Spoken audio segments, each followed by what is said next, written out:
प्यारे बच्चों नमस्कार। आज मैं आपको कक्षा 7वीं का पाठ नंबर 14 जिसका नाम है विद्युत धारा और इसके प्रभाव को पढ़ाऊंगा। उम्मीद करता हूं कि आप सभी को ये मेरा पढ़ाया हुआ समझ में ज़रूर आएगा। चलो शुरू करते हैं बच्चों। आपने कक्षा 6 के अध्याय 12 में सुझाए गए खेल आपका हाथ कितना शीतर है को खेलने का प्रयास किया होगा। यदि नहीं तो अब आप इसे करके देखिए। बूझो तथा पहेली ने भी कक्षा 6 में सुझाए अनुसार खेल के लिए एक विद्युत परिपथ संयोजित किया। उन्होंने अपने परिवार और मित्रों के साथ परीक्षण करके काफ़ी मनोरंजन किया।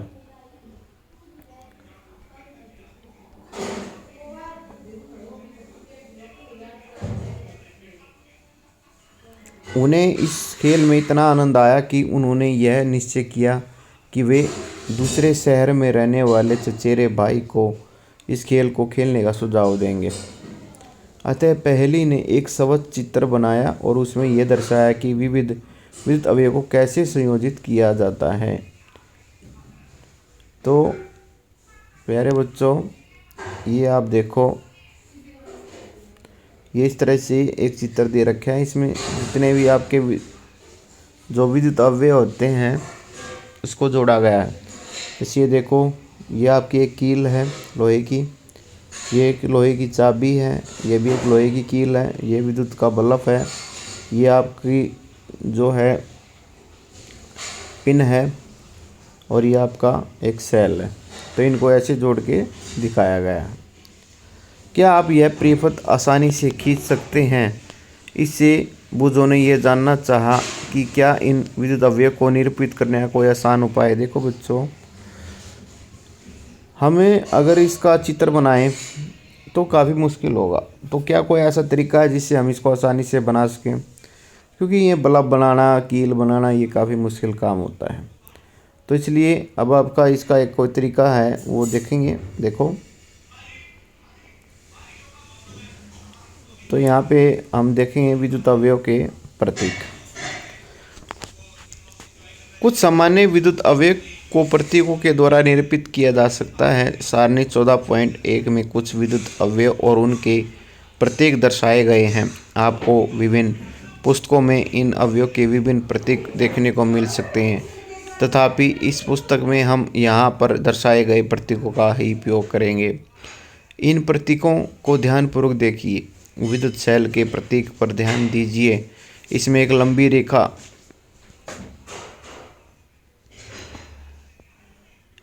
रेखा और एक दूसरी छोटी परंतु मोटी समांतर रेखा है। क्या आपको याद है कि विद्युत सेल में एक धन टर्मिनल और एक ऋण टर्मिनल होता है?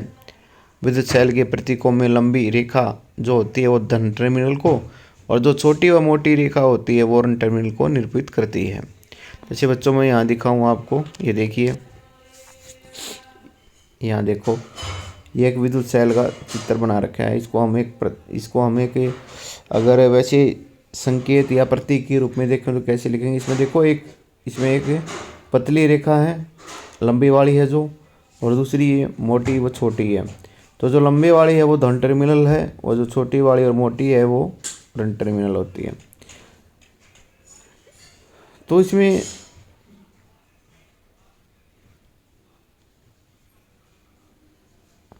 स्विच के लिए ऑन स्थिति और ऑफ स्थिति चित्र में दर्शाए गए प्रतीकों के अनुसार निरूपित की जाती है। परिपथ के विविध अवयवों को संयोजित यानी कि जोड़ने के लिए उपयोग में होने वाले संयोजक तार, एक तार होता है जिसको हम द्वारा हम किसी को दूसरी उससे जोड़ते हैं। अवयव को रेखाओं के द्वारा निरूपित किए जाते हैं। सारणी 14.1 में एक बैटरी और उसका प्रतीक भी दर्शाया गया है।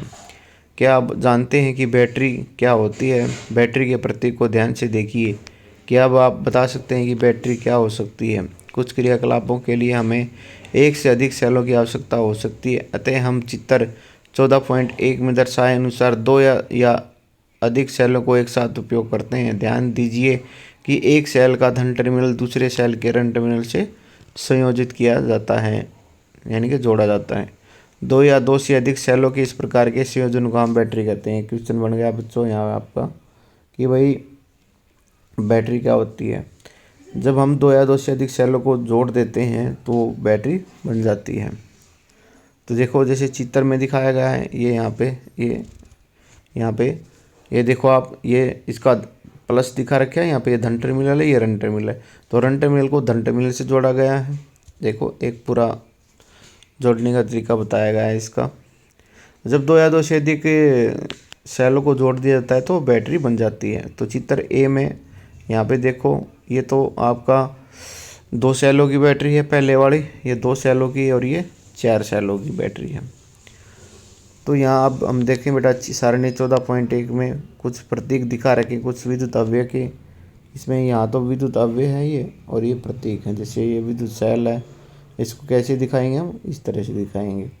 इसमें जो है ऐसे एक बड़ी लाइन बनेगी, एक छोटी लेकिन थोड़ी मोटी, ऐसे करके दिखा देंगे। ठीक है, इसके बाद बल्ब का ये होगा।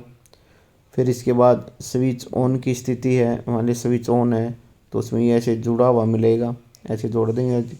और जब स्विच ऑफ होगा यानी कि बंद होगा तो उसको हम ऐसे दिखाएंगे। इसके बाद बैटरी को दिखाना हो तो हम ऐसे दिखाएंगे।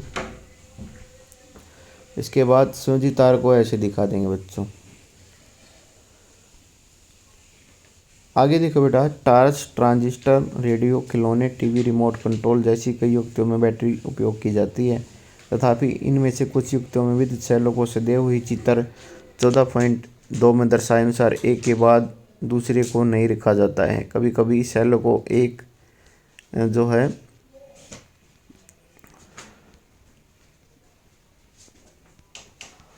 एक साथ दूसरे से सटा कर रखा जाता है। तब फिर सेलों के टर्मिनलों को किस प्रकार संयोजित करते हैं। किसी भी युक्ति के बैटरी वाले खाने को ध्यान से देखिए। प्राय इसमें एक मोटा तार अथवा धातु की पत्ती होती है जो एक सेल के धन टर्मिनल को दूसरे सेल के ऋण टर्मिनल से जोड़ती है, जिसे चित्र 14.3 में दर्शाया गया है। ये देखो यहाँ पे ये जोड़ रखा है। ये यहाँ पर एक तार नीचे लगा दिया, एक ऊपर से ये नीचे आ गया, फिर यहाँ वाला, और फिर ये ऐसे इस तरह से जोड़ रखी है। तो ये क्या बन गई, देखो ये 2 सेलों की है, ये भी 2 सेलों की बैटरी है।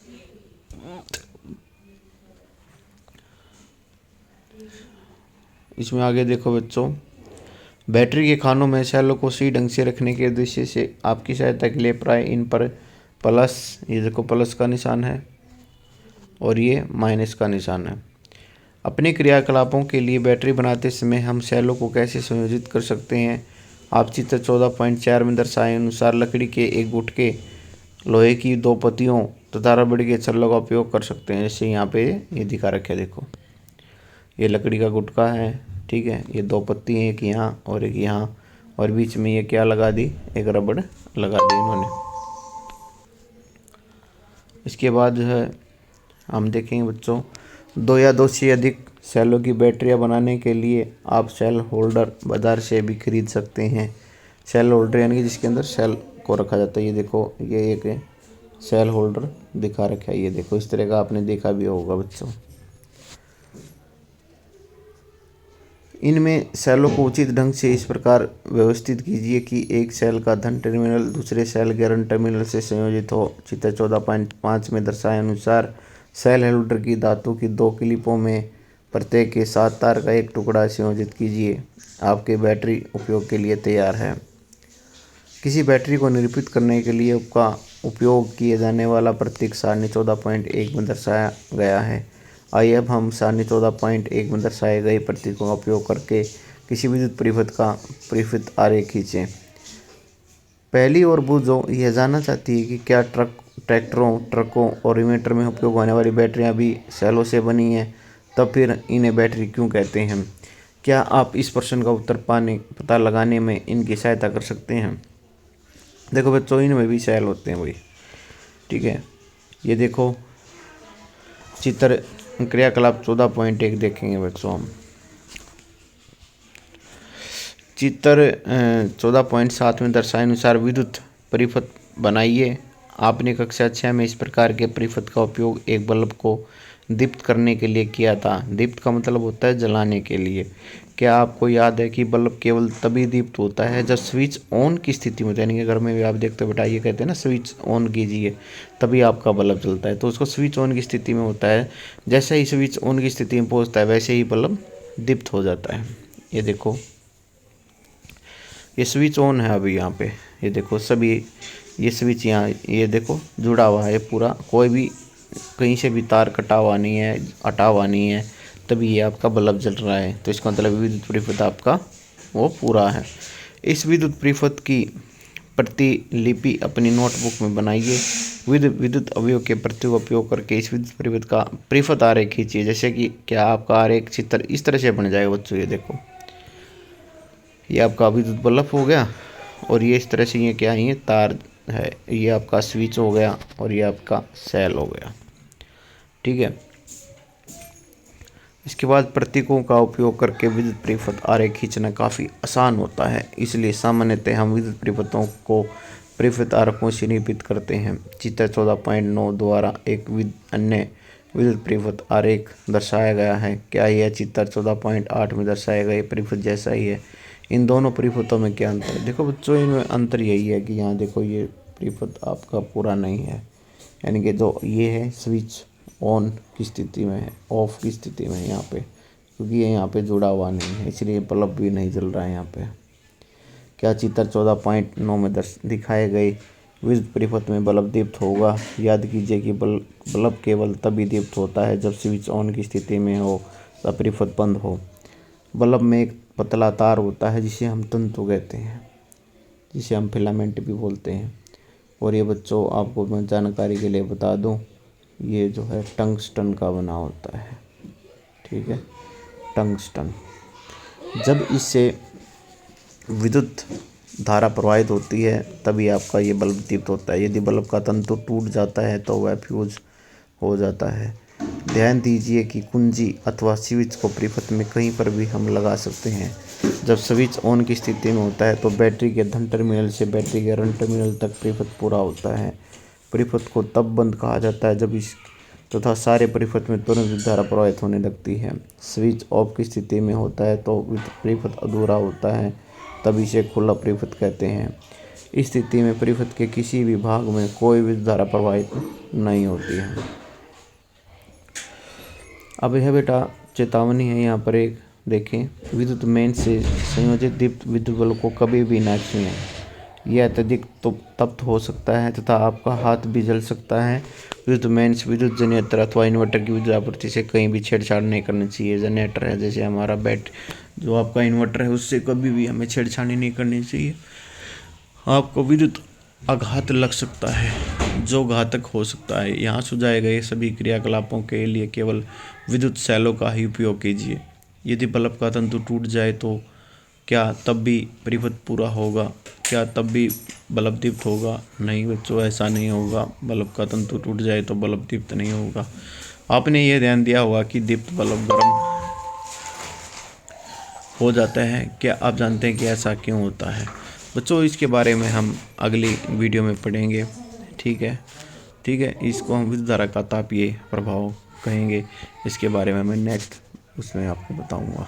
ठीक है, उम्मीद करता हूँ कि आपको यहाँ तक वीडियो समझ में आ गई होगी।